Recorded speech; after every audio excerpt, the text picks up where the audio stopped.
ladies and gentlemen. Welcome to another episode of the Irrational Confidence Podcast. We're talking football, and for the first time ever, for the first time in the history of the Irrational Confidence Podcast, we are going to have our first guest. So we've talked a lot about this for a long time over the years, probably over the course of this podcast here, is what did we want when we brought in a guest? And we wanted somebody who has a very detailed level of knowledge of whatever sport we're talking about here. The coach we're going to be bringing in here in a minute has a Super Bowl ring with the Baltimore Ravens in 2000, spent time with the Jacksonville Jaguars, and was a special consultant with the Buffalo Bills. Joining us tonight is Coach Paul McCord. Coach, how you doing? Hey guys, thanks for having me, and thanks for the great introduction. It takes me back to the old football glory days. So, Coach, we're just going to kind of walk through part of your career. So just, again, I go off what I read on the internet, so I know it's always fun to see what other people say about you on the internet. Stand out high school football player. And did I read this right? Mom didn't let you play football until high school. That's true. She thought I would get hurt. I was actually a string bean growing up. So, but I played every other sport you could play. And that's how I got into kicking balls. I was a soccer goalie. So that's how I learned punting, playing soccer. Awesome. So talk me just a little bit through it. Your standout in high school. What was being recruited back then like? You know, we everything is so in your face these days. With social media, you know what kids talking to what team and what camp they're going to. What was recruiting like when you were coming out of high school? It was like the Stone Age. So, that's what it was like. It was the Stone Age. There was no internet, like very little phone activity, because the coaches were driving their cars. They didn't have cell phones, so they weren't calling you from their car or anything. They would call you when they could call you. I got a ton of mail. My mailbox exploded. Media guides from every program, game programs from every program. This because there was no rule back then about printed materials. The NCAA came up with the rule because my mailbox wasn't big enough. So like my self-esteem, my sophomore and junior year of high school was, is there anything in the mailbox today? Yeah. But I was from Delaware, and back then people were like, Delaware. People weren't showing up at my high school to talk to football players. They were going to Philly, they were going to Baltimore, DC, Metro, Pittsburgh, Central PA, like lots of, and New Jersey, lots of hotbeds near Delaware, but nobody was coming into Delaware to recruit guys. So it had to be kind of like this word of mouth cult to get recruited. My high school football coach had played at University of Delaware, so I think that's one reason why I landed there. But teams found out because I went to a couple of camps. I went to West Virginia's camp, I went to UNC's camp, and Penn State's camp. And those schools were interested, and there were other coaches there. So that's kind of how I was recruited, by going to camps. I got to ask that question because you just dropped it right there. You wind up at Penn State's camp. Interact with Joe Pa or anything like that? Like, did you have an opportunity to meet the guy? Yeah. I interacted more with the cardboard cutout that was in the dorm we were staying at. The Joe Pa cardboard cutout. He was there for like a picture, like you get your picture with him. But even then, he was considered to be an old dude. He was probably in his 60s back then. And the guys that were his coaches, that were like, most of them were gray-haired guys. So that was normal back then. There weren't a lot of younger coaches. To get a job, you had to be like a graduate assistant for like 20 years. So these guys were gray-haired dudes, and I just remember them. I'm thinking, as a 16-year-old guy working out, I'm thinking, wow, these guys are, like my grandfather. But that was the game back then. It was like the old school dudes were like, they stayed in the sport a long time, and only until the last 15 years you see a youth movement in coaching, I think. Definitely. What got you inspired to get into coaching? Because, obviously you're seeing these guys who are older and been in it forever. And you ever think, how am I going to break into this field where the majority of these coaches have been around for 30, 40, 50 years? Yeah, I think the first thing that inspired me, if you want to call it that, was I wasn't a good enough player. So, you know, eventually I had to give up playing, and I was cut 3 times. And each time I was cut, I would go into coaching, and that was because if you're cut and you're not going to catch on during the season at that point, finding a college or a high school that would take you to coach was kind of the next best thing. You keep your hands in it, and you could learn a lot through coaching that would help you as a player. I learned so much coaching special teams. So when I would go back to play, it was much less anxiety for me. As a young guy, I always dealt with anxiety. People talk about mental health now. I was a wreck my freshman year in college. I was 17, and I was supposed to be a starter, and I was a wreck. My mind was racing. I wish I had something that could calm me down back then, but there was nothing. And you couldn't talk to coaches about it because you get cut. If you told them you were nervous or had anxiety, you were gone. They didn't want to hear about it. So thank goodness things have changed for the better now, and people can actually have open conversations about anxiety and mental health, and we see the value of that today. But even as a young professional, that was a battle that I had to fight all the time. Was just the anxiety that I had as a player and keeping that in check. So coaching helped me to do that, because I could also relate to the players in a different way, because I knew what it felt like to have that, to have great practice and then go into a game and be a nervous wreck and not know why. And that was really important for my development as a coach and a player. So I bounced back and forth between the two until I played in a spring league called the Regional Football League, which was awesome. It was the precursor to the XFL. And I played for a team called the Ohio Cannon. And we lost in the championship game to the Mobile Admirals, which was majority Alabama and Florida State guys. And, lots of guys, like Kenny Gant was on that team. There were so many different guys that had fallen down from the NFL or were trying to get back in. It was actually a great league.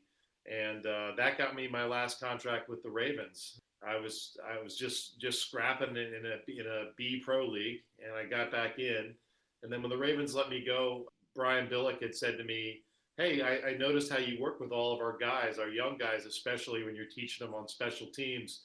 And I know you have a coaching background, and you're a very good player. You've been to the NFL before. Why don't you think about being a coach with us?" And it just totally floored me. It was like, whoa, I guess that really is what I should be doing. Maybe I should be doing that. And ironically, a year later, even though I had been coaching with them, a year later, Atlanta had called me to work out for them. And I took the workout, because I still had it in me to do the workout. And after that workout, I think that was the close. I did the workout, and I talked to the coach. He knew I was a coach also. So he was like, so what are you going to do? You're going to coach? You're going to play? You probably could play somewhere. Right now we're not going to sign you, but you could probably play somewhere. And I said, I think my role in life is coaching. I think that's where I want to stay. And so, yeah, that was it. That is a great story. So I got to ask you, because you said something in there, and again, like I said, I've done my homework. I wanted to make sure I came into this prepared, because a man with the jewelry you have, you don't come in there and fly by the seat of your pants. So, Coach, I'll see if you can guess this one right. And I'll ask you this question here. What do you, Coach John Madden, Coach John Wooden, and myself all have in common? Wow. All four of us share this exact thing. We have family that come from Ohio. Ooh, I don't know if that's pretty close. That's pretty close. Midwest values. Oh yeah, Midwest values for sure. Correct me if I'm wrong. Your degree is in education, correct? Yeah, history education. Yeah. Yeah. So you brought up a thing, and I really like the word that you used when you were sharing your story there, that Brian Billick would notice that you were teaching players. Do you feel like your background, having that degree background in education, was something that really helped you as a coach? Oh, absolutely. And, Habs, I did not have the parental lineage in the sport of football. You know, so many people in the sport of football are somebody's nephew, somebody's grandson, somebody's whatever. You know, I didn't have that, but my mom was a teacher, and so I learned a lot from her, and that was kind of I wanted to study business, but unfortunately Delaware and the business calculus program did not agree with me. So I went to history education, and when I transferred to Western Maryland College, which is where I graduated from undergrad and postgrad, they were like, well, you'll graduate on time if you do history and education, but you won't graduate on time if you do business. So at the time I was like, okay, I want to graduate on time. I should have done business, but that's another story. But yeah, the education courses that I took at Western Maryland College, and managing a seventh grade classroom as a college kid, as a student teacher, and learning about learning styles and learning difficulties, and also the gifted population. Like, how do you teach all of them at one time? I think that's very much what it is to be a college coach. And of course, when you become a pro coach, you're teaching the gifted class. And that's when you realize how insignificant you are as a teacher. So, yeah, I mean, being a teacher is at the heart of being a coach. And I think being a principal coach is that it takes it to another step. That's where you're deciding that it's not just winning games is not the reason why you're coaching. It has to do with your desire to see the players that you coach to have success outside of the game, and that's important. And I think a lot of NFL coaches miss that mark. I think their mark is transactional and not transformational. So transactional meaning you play for me and I'll coach you up and I'll love you. And transformational being I'm going to love you and I'm going to help you grow no matter what you're going through. And we'll go on this journey together, and hopefully the outcome is what we want. And if it's not what we want, then we can say we did our best. I think that transformational coach, I think those coaches are very special. And when you think about the coach of the Jaguars today, he's a very transformational type leader and coach. And you look at Urban Meyer, more of a transactional leader and coach. So I think that's looking at Doug Peterson and Urban Meyer in that way is an interesting way to use that as an example. So what you said is really interesting to me, because I find this fascinating, seeing like the other side of what we watch as fans sometimes. So just thinking about your time in the NFL, who was the first coach you experienced that was that transformational coach and not just a transactional coach? Oh, that's a good question. That's deep. I'll have to think about it. Obviously, I think Brian Billick was very transformational, but at times transactional. But once you made the team, he was transformational. It's harder to find. I think Bobby April, the special teams coach, who I work with the Bills, the most transformational coach I think I've ever worked with. And this is a guy who is praying for you in church. He's smiling at you during practice.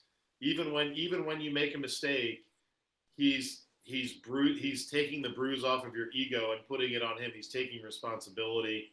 He's allowing you to be you and to grow that way. So Bobby April, Senior, probably the most transformational coach that I've seen in the NFL. Jeff Friday, strength coach for the Ravens. Chip Morton, who was with the Ravens and then the Bengals as their head strength coach. You see a lot of strength and conditioning coaches.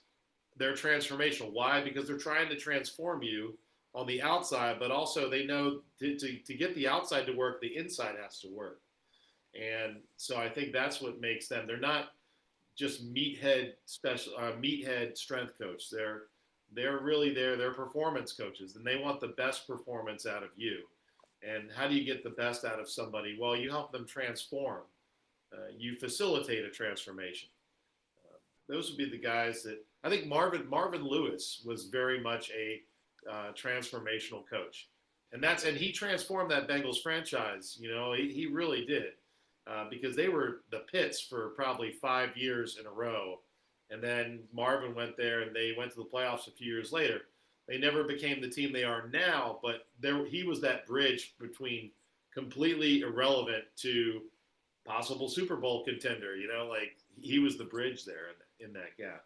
It was in shambles. He comes in and sets the foundation for the franchise, able to build and grow from there.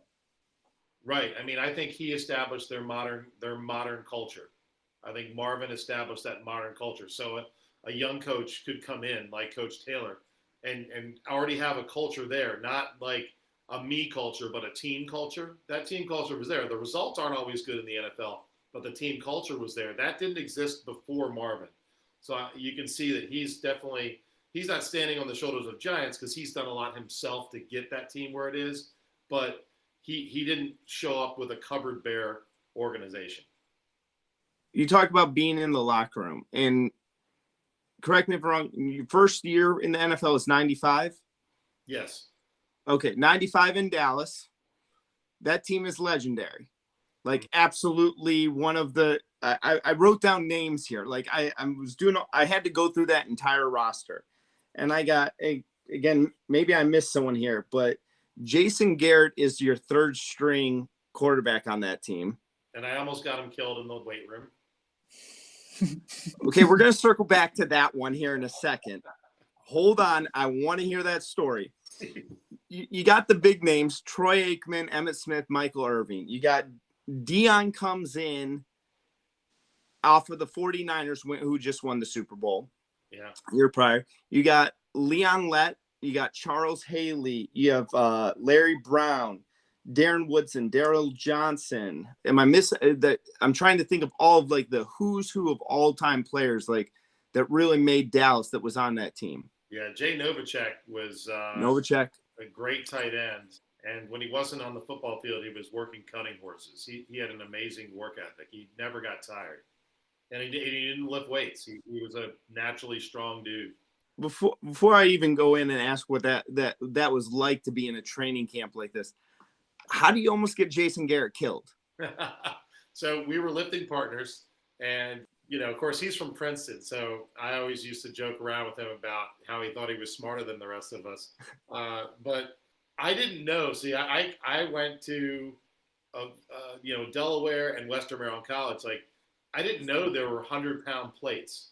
So he's getting ready to do his warm-up set at 135, which is 2 45s on each end, right? Mm-hmm. Except I put 2 100-pound plates on each end. So I help him with the lift off, and then he literally drops the bar onto his chest. He's like, oh my God. So I had to help him with that up, and he's like, where did you take math, McCord? Where did you take math? I'm like, oh my God, sorry. Sorry about that. Extra 110 pounds. That's incredible. That is fantastic. My locker room story is my first day walking into the locker room, and I took a picture of it. Troy Aikman is on my left, and Emmitt Smith is on my right, and I'm right in the middle. And wow. I walk into my locker, and I'm like, this is crazy. And, of course, I was an Eagle fan, so a year prior, I hated those guys. Yeah. But, obviously, the contract was very helpful. So, but I sat down, and I realized why they put me in between those guys. Because as soon as the reporters came in the room, I was getting pressed back into my locker. I had all the reporters in my face, and their butts were to me because they wanted to talk to Emmitt on one side and Troy on the other. So I was just kind of like this bridge guy that they could invade my space and interview Troy and Emmitt there. So you're in this locker room with all of these all-time greats. Like, is it when you walk in there? You talk about Emmitt and Troy. Like, are you starstruck? Are you like kind of they're just become one of the guys, like that whole team building mentality? What's that like for a guy coming in your position? Well, they didn't allow you to be starstruck. They treated you just like them. So you were a part of the pack. and you were not made to feel like you were less than they were. They wanted to win world championships. In order for them to do that, they needed world championship teammates. Troy never made you feel bad. Like no one ostracized you because of who you were, where you're from, or what position you played. My on-field workout partner was Charles Haley. My weight room workout partner was usually a quarterback. But because I was 6'6" and 240 pounds, my on-field workout, my speed, agility, and conditioning, I was with the DNs and the tight ends. They always made you feel like no matter who you were, that you belonged there. And their mission wasn't to humiliate, it was to uplift. And I think they got the best. Like Lee mentioned Larry Brown. Like Larry Brown was a guy that he was the little man on that team. And him getting the MVP was kind of like the biggest joke in the locker room, right? Like, here's this guy that barely makes the team. He might be of the 22 starters the biggest weakness, and he wins the MVP. You know that, and that's directly from that culture of excellence that the Cowboys had. And that I took a lot of that culture from learning there into my first college coaching job at my alma mater, Western Maryland College. And those principles, Dallas was doing speed training that no other NFL team was doing at the time. Every NFL team was lifting weights. No NFL teams were developing an extra quickness step. And that was why our team had an extra step. Our defense was very good. They were very fast. And, I think they were made in that Jimmy Johnson Miami image. But I played for Barry, and, Barry was a gunslinger, literally. He was he wanted an extra step, and he wanted to, step on your face. he was tough. He was a tough old Oklahoma guy. So you go through training camp, and I don't know, every season we watch Hard Knocks. I don't know if you're a Hard Knocks guy or not. Yeah, the Baltimore team was the first Hard Knocks ever. So that was my third year. So you go through, I looked this up, you're 6'6", and the guy, the punter, you were trying out as a punter. What's it like for a player to go through all of that training camp? Because training camps weren't easy back then. And then coach wants to talk to you at the end of it. When I got let go from the Cowboys, I was really disappointed, and it was hard. And I think I was depressed after that for probably 2 or 3 days. I didn't want to talk to anybody. I was too young, and I didn't handle it the right way because there were other teams that I probably could have gone with. But I was so disappointed in the Cowboys' outcome. And I talk to young people now about it, that, when you have the worst adversity strike you professionally, there's somebody that's waiting to call on you. And at the time, I missed out on some great opportunities because I was too busy feeling terrible about my dream being shattered. And that wasn't the case. There were obviously other teams that would have taken a shot at me if I had really marketed myself, pre-internet better. So, but yeah, heartbreaking. The second time around, the first time wasn't necessarily being cut. I had worked out 3 times for the Eagles, my hometown team. And this is after the draft. I didn't get selected. New England had called me and said, we might take you in the 6th or 7th round. So I watched like, are they going to take me? And then they didn't take me. So I was like, oh man, so close to being taken, but no. And so then I trained. I had workouts with like 20 different teams. And I was always like, oh, you're really close. Keep going. You're really close. But I couldn't get signed. Because unlike linebackers, you bring 8 linebackers to training camp. You're only going to bring 2 punters. There's 60 spots probably a year for punters. So whereas if you're a linebacker, there's probably 400 for training camp spots. So you got to be really good to hang in there and make that. But I didn't look at it that way. I was looking at it like I wanted to be one of the 32. And when I didn't make the 32 early on, I looked at it as a failure instead of like, well, it's just not right place, right time. You got to be in the right place, the right time to be a kicker or a punter and make it in the league, or just be ready to go if somebody gets hurt. Like in my case, my punter, the coach left an axe in the locker room and he chopped his leg with an axe. That's a whole other story. You got to be ready for that phone call so you can go and try out during the season. And you got to have a real positive attitude for that. You can't be sulking and selfish. I was very selfish back then and was sulking a lot, feeling sorry for myself, and I missed opportunities. But the Eagles, I was injured the third time, and so I didn't get signed. That's why in '95 was my first year, not '94. But then, the being cut by the Ravens was I had my head up. I was all ears with what was going to happen next in my life, and Brian offered me the chance of a lifetime.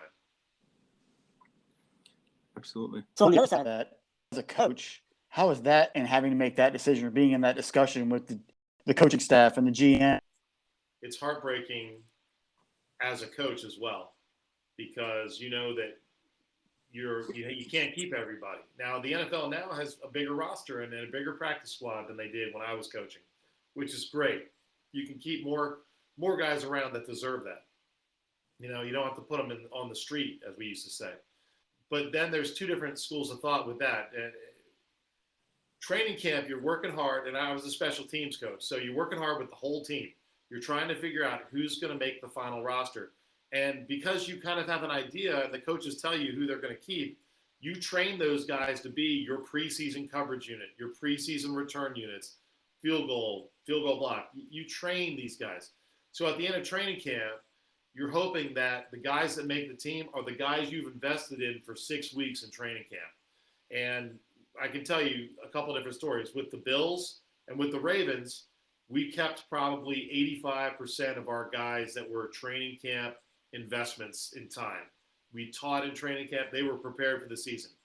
With the Jaguars, they gave us a top 10 list, and we put our top 10 players we wanted, and only 2 of them made the final roster. So we went into our first game against the NFC champion team, and they had gone to the Super Bowl the year before, lost in the NFC championship game. And we're going into their house for opening day, and we only had one guy that was on our punt team during preseason. One guy. I'm like, how are we going to get these guys to cover punts when we're playing Scotty O'Brien, the number 1 special teams in the NFL the year before, in our first game? It's our first game as Jaguars coaches, and they had just caught all these guys. So there's a disconnect, right? Like at the other teams, they were really focused on having a good special teams unit as an equal third partner. With the Jags, the focus was on, we need backup defenders that are legit, because we're not quite sure about some of our guys on defense. So instead of taking guys that could cover kicks and that wanted to play special teams to be your backup defenders, which most NFL teams do, we got a lot of backups who were previously first string somewhere, or even maybe were previously first string under Coughlin, trying to make it as a backup under Del Rio. Well, those guys did not want to cover kicks. They wanted to start. And in the NFL, you don't have a big enough roster for all that. You got to have your starters are starting. Everyone else is playing special teams. And some of your starters, your safeties are playing special teams, That's tricky. So training camp from a coaching perspective is kind of like playing blind poker. So what's the funniest thing you ever dealt with in training camp? You shake your head and go, I can't believe this is what I've dealt with today. It was different. Nothing really. I mean, training camp was, everything goes according to plan, I think, in training camp, because of the level of preparation that goes into putting them on. So I don't really have a lot of training camp. It's craziness. As a player, having to sing, doing different things as a rookie, kind of like hazing, but not hazing like, go drink beer or do something crazy. It was more like just, sing a humiliating song in front of the team, or, walk out in the press corps in your underpants or something like that, Just goofy shenanigans, really. Yeah, in the NFL, not as much craziness. The most absurd thing was our head coach with the Jags, Jack Del Rio, had left a tree stump and an axe in the locker room, and I think it was week 3 of the NFL season in 2004. I had just gotten done meeting with our punter and our kicker after a special teams meeting, and they had a weight room session. After the weight room session, they were on their own until practice, because everyone else had meetings. But, you can't meet with the punter and kicker for more than 15 minutes, really. So he was in the locker room by himself with an axe, and he started chipping down through the stump, and he chipped straight through the stump and hit his leg with the axe. And so we almost had a bleed out situation. We had a bleed out situation in the locker room. He had to get rushed to the hospital, and he's fortunate to have made it, because that type of a of a blade going right through your lower leg. Mm-hmm. He's lucky to have made it, and praise God that he did. But that was the craziest thing. One of the one of the Jaguars personnel running into my office screaming, "Hanson chopped his leg off." And I'm like, "He chopped his leg off?" You just don't. I mean, that's as crazy as it gets. What was it like being that 2000 Baltimore Ravens team I think it's one of the greatest underdog stories of all time. in Tampa? You know, it really started with off season of your best player being charged with homicide. You know, not knowing if your best player is going to be in training camp or ever play again. That was the start of it, and then kind of the quarterback issue that we had during the year. But I think in training camp, very few people selected us to make the playoffs. I think about half of the NFL prognosticators and pundits suggested that we would be a playoff team. We had some pretty tough teams in our division that we had to get through. You know, Jacksonville was a playoff team the year before, and Tennessee had played in the Super Bowl the year before and lost on the long stretch, right? So nobody was really thinking about us being a Super Bowl team, and nobody picked us to go to the Super Bowl. The odds for us were something like 200-1 at the beginning of preseason to be a Super Bowl champions. It was surreal because we knew we had a special defense, and I was a special teams assistant. Our job was to get field position at every turn. We were value engineering a championship, and the way you value engineer a championship in the NFL is you get every single yard you can for that defense. If we could make a long field for that defense was going to make it a long day for our opponents. If we had +0 in turnovers, I think we won every game that we were +0 or positive in turnovers. Our defensive mantra was to the offense, just don't turn it over. You know, let Kyle punt the ball inside the 20. You know, let Stover kick field goals. But let's not try to turn it over because we want to score extra touchdowns. We don't need extra touchdowns. I think our defensive philosophy was the defense said to the offense, we just need 10 points. You get us 10 points, we win. And that took all the pressure off of the offense. Whereas in modern football, there's a lot of this. You're the reason why we're not as good as we should be. We'd be a lot better if you were better on offense. That was not the case. We blocked a lot of kicks and punts. We returned some for touchdowns. Our specialist, Stover went to the Pro Bowl that year as a kicker. He had his best year up until that point in his career. And he was really coming into his own. And part of that was the punter that beat me out at training camp was also an exceptional holder. And they had such good chemistry, snap, hold, kick. So our operation was really good there. And we had some really good kick blockers up front, like Keith Washington, who you see in the picture back here, blocking the kick. We actually blocked a field goal for a touchdown against the Titans. In the playoffs, we had a really good unsung special teams unit. That set our defense up, and it also made our offense most effective. So in the NFL, if you get the ball as an average starting field position at the 36-yard line, that's where we started in the playoffs. Our average offensive drive was the 36-yard line. Defensive drive, the 23. You're not going to win very many games in the NFL if you're giving up a head start to your opponent. And in that case, we were getting an extra 10 first downs a game, because of our starting field position. So I think that was a hidden trick. Also, we had Jamal Lewis and Priest Holmes in the same backfield. So we had Shannon Sharp as a tight end. So we had weapons for what you would call ball control. Shannon was at the end of his career. He wasn't breaking touchdowns that often, although he had a 98-yard touchdown against the Raiders in the AFC Championship game. It was our only offensive touchdown that game.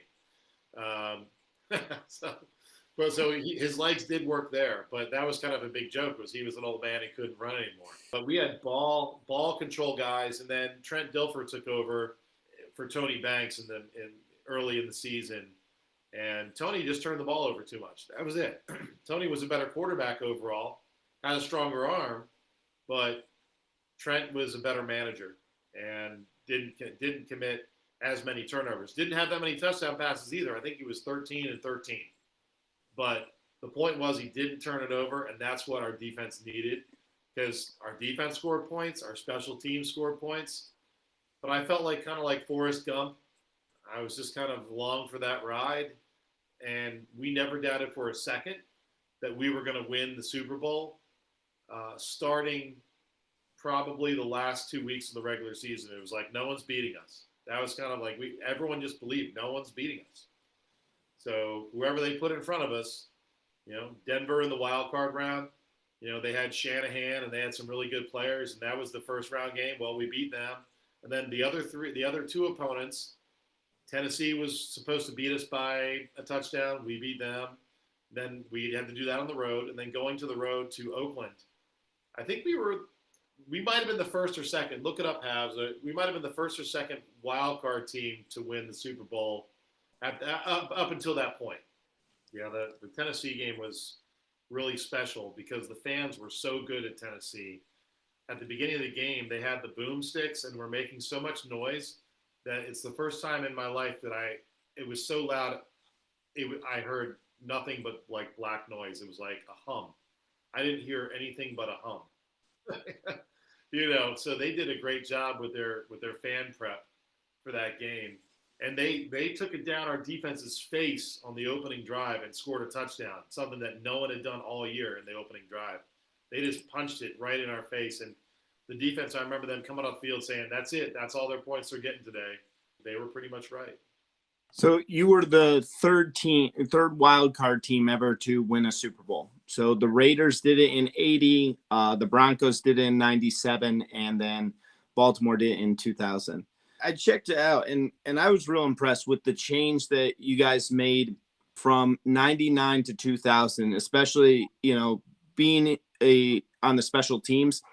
You guys went from allowing 10, almost 11 yards per punt return and dropped that down to 9.3 yards per punt return.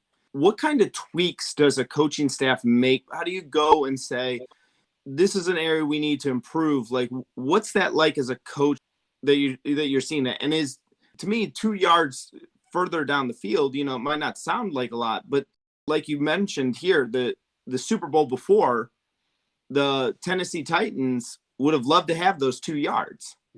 Yeah, good point. Excellent point. It's all about exchanges, right? So we take away 2 yards in their return, but I think we gain 6 yards in our return game. So that's 8 yards per exchange. So if you're punting the ball 8 times a game, each team, you're getting 8 extra first downs. So I'm kind of a yardage hawk. I've written a couple special teams books, and I just talk about the hidden yardage there, that it's not going to show up in the stat report, but it's there for the NFL, for the connoisseur of football to find. That unlike college football, every team in the NFL is built to be 500. Every single yard, therefore, is amplified for those teams. And so doing the analytics, back then there weren't analytics. There were just guys like me with spreadsheets. And doing the analytics back then, it was so important for us to figure out how to get the hidden yards. In terms of our ability to limit their punt return yards, they averaged 9 a return, but we had so few returns given up because our punter kept putting the ball out of bounds inside the 20 or getting a fair catch. And I think, you look at overall yardage for punt returns, I think Jermaine had 650 yards of punt returns in one NFL season. Mm-hmm.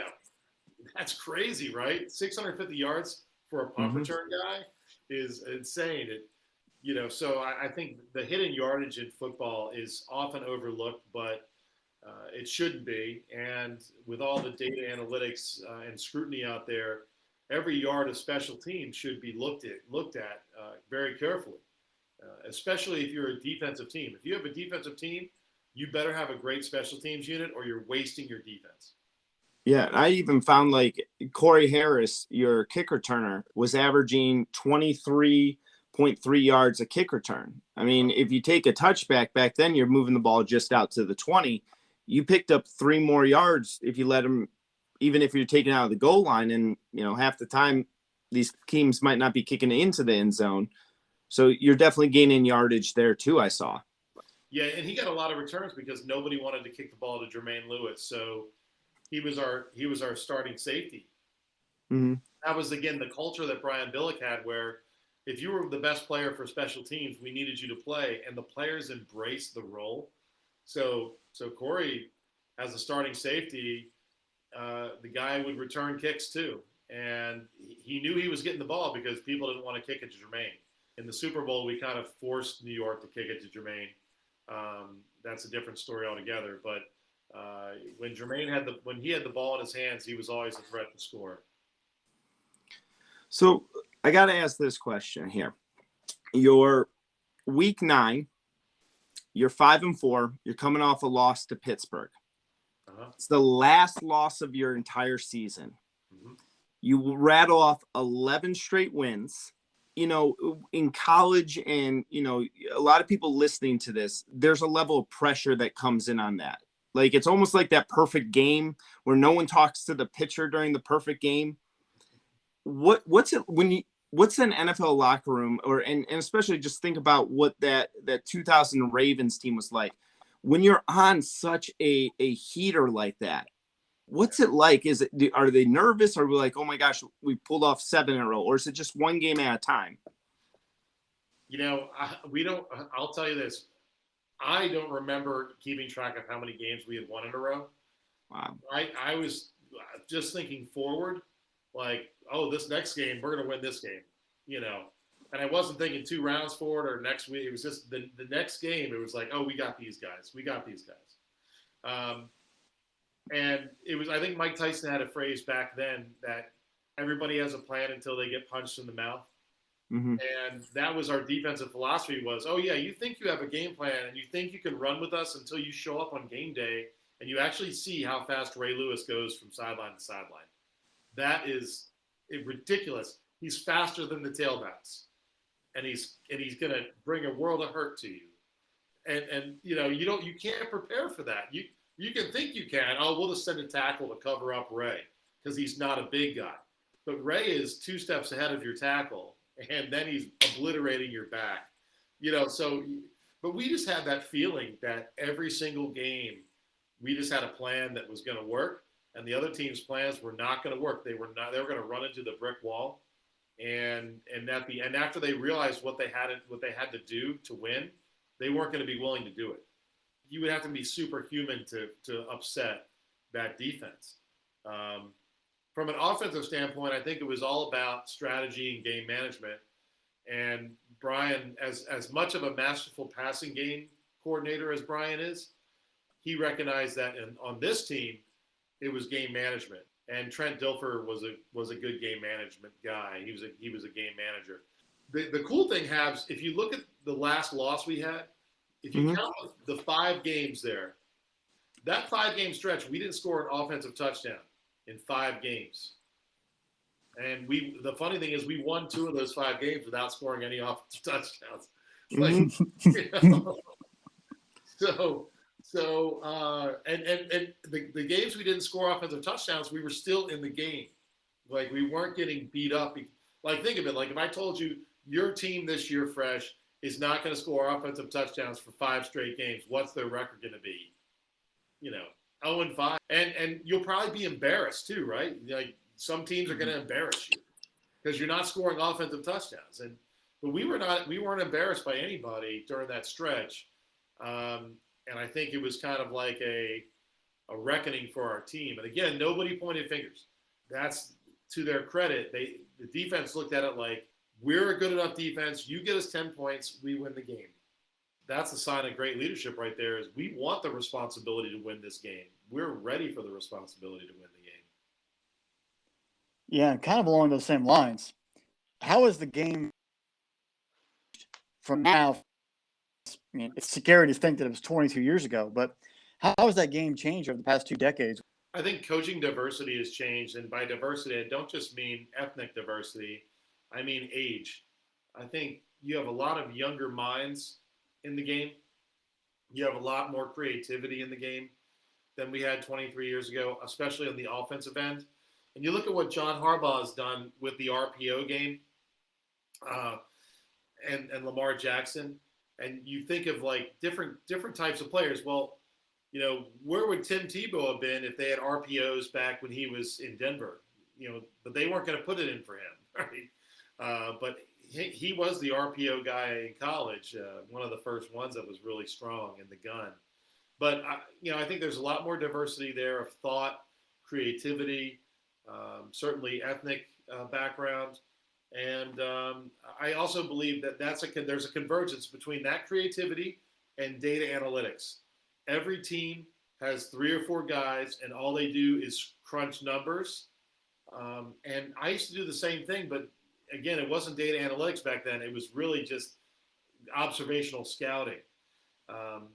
I picked up stuff like for offense and defense where I could tell based on a split or based on a motion what was going to happen 100% of the time. Like we would figure things out, right? And these tendencies, we call them, would help lead us to big improvements each week.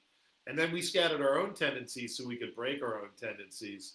So that type of stuff has become big business in the NFL these days. So increased creativity and the big business of analytics and data and the crunching equals a lot more variety of what's going to happen. That's what makes it harder. It would make it much harder for the Ravens defense to remain unblemished like we did that last 11 games because of all the offensive creativity and the data analytics that are available. You brought up one of the games where you didn't score an offensive touchdown. And so I had to pull it up and look at it that you won. And I remember this game because I was a kid, teenager in high school. Cleveland's 2-2 going in against 3-1 Baltimore. Games in Cleveland, and Baltimore wins 12-0 on 4 Matt Stover field goals. Yeah, an incredible defensive day, and I remember that game being very windy too. But Stover knew how to kick there. That was his Pro Bowl year. He did a great job. Our defense was lights out, and I think both teams turned it over a fair amount that game. But it's one of many games I remember. But I think Matt was 4 for 4 or 3, 4 for 4 that game, and that made a huge difference when you have a money kicker like that. The Ravens are one of the blessed franchises in the history of football to have the kicker they have now, and he replaced Stover. Like their all-time field goal percentage has to be among the highest of any franchise for kicking. They're incredible.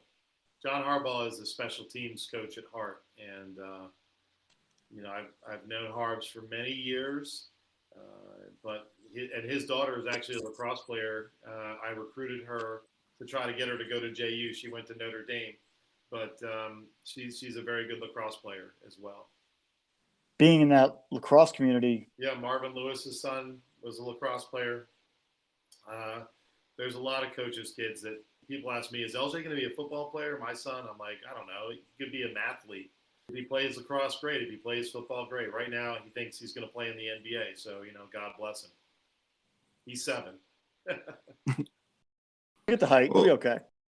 Yeah, as long as he gets dad's 6'6" height. Yeah, I'm trying to teach him how to shoot 3-pointers. Like, it's all about shooting right now. Like, get that. You can teach kids a lot when they're young and just develop those coordinative skills, the muscle coordination. That I remember my mom wouldn't let me play football, but when I was a really young kid, she made me do tumbling class because I was in the 100th percentile for height. So she's like, well, I can't have this kid who can't control his body, so he's going to do tumbling. And she was right. Like, the tumbling class at a young age allowed me to really play sports and not be a tall, gawky kid. I could play sports just like any other size kid could, and my height was a real advantage. Thanks, Mom. It always reminds me. So I was always told, like, way back in maybe like the 70s and 80s, NFL teams had ballet teachers coming in and teaching players, especially offensive linemen, ballet. I haven't really heard of that, but I know. So the Giants, I went to a punting camp and kicking camp when I was 13, and Sean Landetta, who was a Pro Bowl guy, and Bob Grupp, another Pro Bowl punter, they ran it in South Jersey, right across the river from where I grew up. So I went to their camp, and they had a guy who was a flexibility guru, and he had learned all this stuff from the Soviets and working with their athletes. And so we were doing all these crazy stretches and ridiculous things that I had never heard of before or ever seen. And he was one of the guys the Giants brought in to work with the players for flexibility. And yeah, his background was, track and field athletes in the Soviet Union and elite athletes there. And of course, in the Soviet Union, the Bolshoi ballet is a huge deal in the sporting community. So, their ice hockey program that grew to prominence in the 50s, but they never had an ice hockey program. They made their ice hockey players practice dance, and that was widely credited for their skating skills, their ability to perform on ice way different than the North Americans because they were dancing on the ice. So yeah, I can see NFL teams taking that philosophy and saying, yeah, let's bring a dance instructor. We saw there were kickboxing people and boxing people that would come in to work with the linemen. Because there's a lot of punching with the hands and no kicking, but you got the idea. Like lots of punching, lots of hand placement. Are you still able to have that level of fandom for a team, or is it become more of just an overall appreciation for what these guys do, what they put their bodies through? I know fans have a tendency to be irrational, so I think there's some things I'm a fan of, and there's some things that I'm not. I'm not a fan of the NFL corporate culture. I'm not a fan of having a lawyer be the chief medical officer of the NFL. I don't understand it. I don't like the litigious nature and the wrap yourself in the flag kind of thing when you want to, that the NFL does. So the corporate nature of the NFL, as an adult, as a kid, I didn't know it existed. As an adult and going through it, now I'm like, oh man, it's so self-serving, some of the stuff they do to get this on camera or that on camera. Or this, you think it's a human interest story, but it's really like, how do we get people to watch us more? Mm-hmm. So because I see that as kind of an effect of integrity there.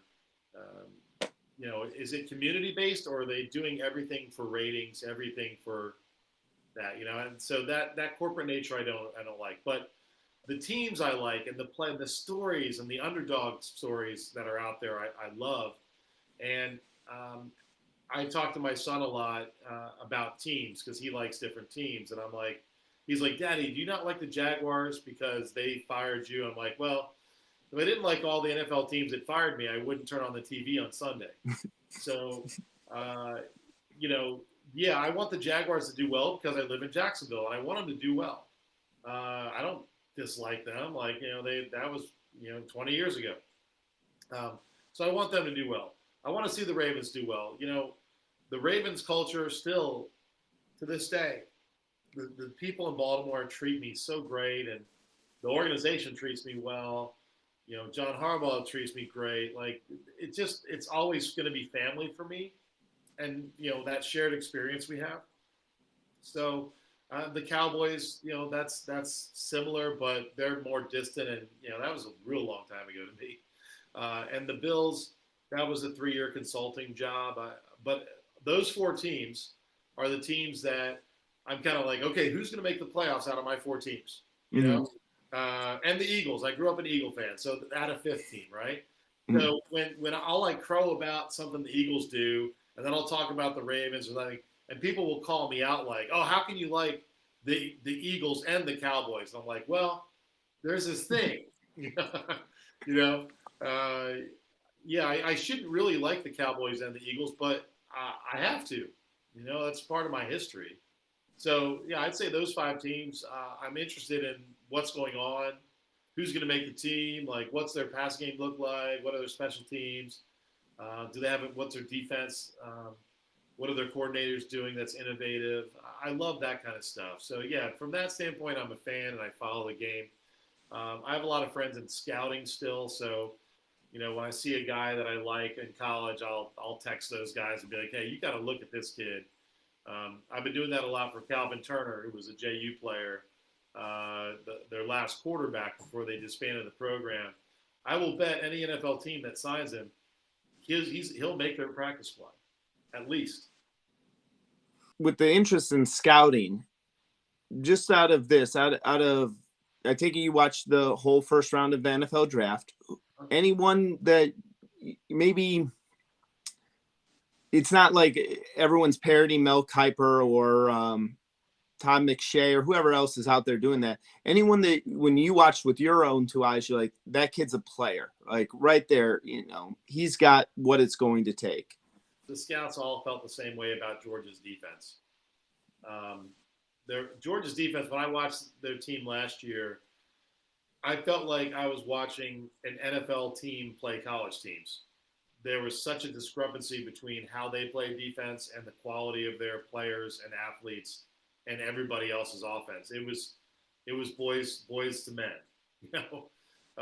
So watching those guys get picked and seeing, the middle linebacker drop so far, that surprised me because he's not that much difference in terms of height and weight ratio than Ray Lewis. I'm not saying he's the next Ray Lewis, but I'm saying he can play. And dropping all the way to the third round to me was, I was like, wow, I was thinking the Jags would take him. And they took two linebackers that weren't him, which is fine. I mean, I think one of those two guys should work out quite well. I don't know.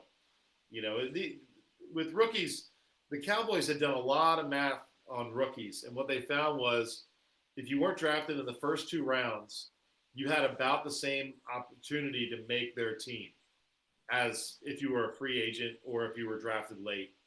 So they were always encouraging us as undrafted or free agent guys that you have just as good a chance of making the team as the 5th round draft pick. So yeah, I watched the draft with a lot of interest in the first round guys because they're going to have to play. The second round guys, they're going to have to play too. And then the third round, it gets a little more dicey. 4th and 5th and 6th and 7th, unless you find a fit for your team, those guys will struggle to make the roster just like the free agents do. So I don't know. I thought the Ravens had a good draft. I followed their draft.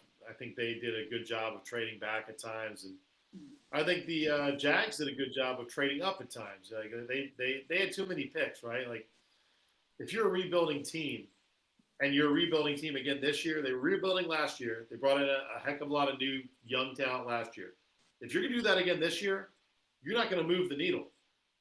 You're going to stay young, and in the NFL, the phrase is young and dumb. And that's not an indication that these guys aren't smart. It's that you're playing against veterans who are smart. So your IQ from a football standpoint, if every year it's a new batch of 12 rookie draft choices, plus the free agents. If that's the case, you're never going to grow as a team. So I'm glad they packaged some draft picks and moved and didn't just draft all these young guys. They went up and got guys that they wanted, and I think that, that makes a lot of sense. Unfortunately for the Jags, I think that first round pick, the first pick of the draft this year was kind of like you're not going to really win here. You're not going to win. You're not going to get a guy that's just, guns blazing, boom, boom, boom, boom. Here's your guy. I think if I was them, I probably would have taken Hutchinson because his pedigree and because of his performance and his numbers and I like his height and range. And I think he's more ready than the guy we took. I like the guy we took, but I think you could have gotten him later in the first or maybe in the second. Coach, I want to say thank you so much for joining us tonight. This has been a blast, listening to your stories. Coming into this, I didn't expect to hear any time about how you almost killed a NFL coach. Yeah, a very famous NFL coach in the weight room on accident. But it's been real enjoyable, and I just want to say thank you for joining us because it's definitely been a pleasure. Thanks for having me, and you guys are doing an awesome job with your podcast. I've been following it since you guys started off, and to see your followers grow, and I'm sure the numbers are awesome. So congratulations on that, and if you ever need some NFL chatter, hit me up. Yeah, we definitely are going to have to bring you back on sometime. yeah, really, this has been a great special honor to have this conversation. I know we've talked briefly about football, more about lacrosse, and hearing these stories. Keep up the great work. Really love the engagement, and also wish the JV women's lacrosse team a lot of luck going into the NCAA tournament here. I keep growing that program down there, and wish her all as much success, just as much as yours. Thank you, Fresh. It was such a great opportunity to have a relationship with you while you were at JU, and there was just nothing that you wouldn't do for the betterment of the team while you were there. You're a great teammate there, and I thank you for all that you did for our program, and I mean, you just did so much. So thank you. Yeah, you're welcome, man. We're always we're doing it all. For sure. All right, folks, you've been listening to another episode of the Irrational Confidence Podcast. We're part of Spinnable Sports, so make sure that you're going to spinnablesports.com. Yes, that is spinnablesports.com. Definitely all sorts of information out there. We have our sister podcast, The Photo Finish, out there. It is horse racing season, folks. If you're as dumb as me about horse racing, and I just usually pick by the names, go over to our buddy Steve-O. He's running The Photo Finish. He's got all of the stuff you're going to need for all of these horse races coming up. And also, we're going to start moving closer and closer. It's those dog days of summer. So, Fresh and I are going to start moving over to college football and to the NFL. So make sure you subscribe wherever you get your podcast from. Make sure you're subscribing to us on YouTube. That's brand new this year. So we are going to be so you can see these faces that were made for radio. I appreciate y'all. But make sure you leave us those 5-star reviews, because you guys know Fresh and I, we're those 5-star prospects.